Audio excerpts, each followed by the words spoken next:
All you'll need is a Torx T20 screwdriver, long nose pliers, a flathead screwdriver, a towel and a pair of work gloves. Before any repairs, always unplug your appliance from the mains.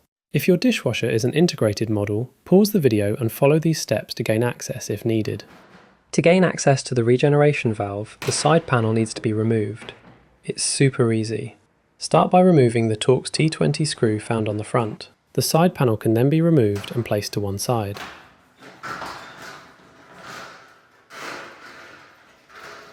The regeneration valve is found connected to the water softener assembly towards the bottom of the dishwasher. Place a towel underneath to soak up any water and then pop a pair of work gloves on. Begin to rotate the valve anti-clockwise. It can be stiff, so take your time. With a flathead screwdriver, help loosen the clip at the back as shown.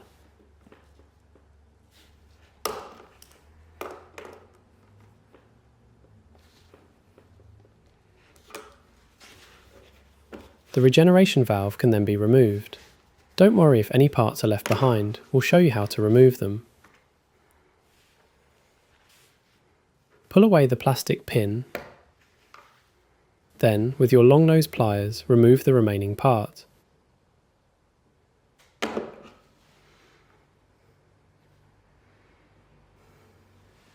Unclip the electrical connector.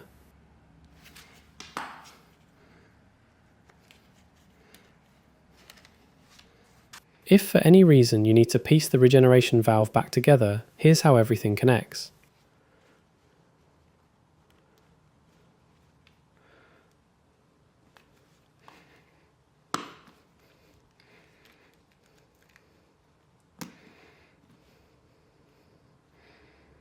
The hole for the regeneration valve on the water softener should now be completely clear.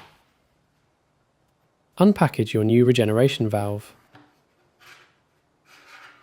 Start with the regeneration valve slightly turned as shown and press the valve into the water softener assembly.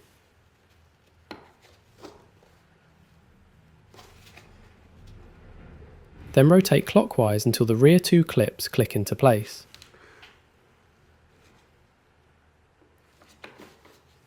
You'll know it's correctly in place when the valve can't be pulled away from the water softener assembly.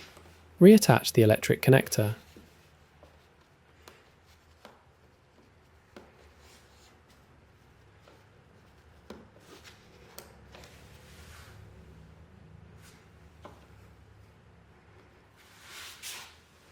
Reattach the side panel by lining up the two slots with the two small plastic tabs on the bottom of the dishwasher.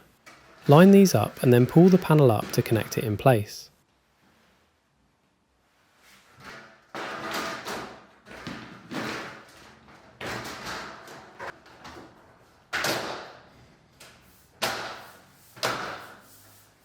Rescrew the front Torx T20 screw back in place.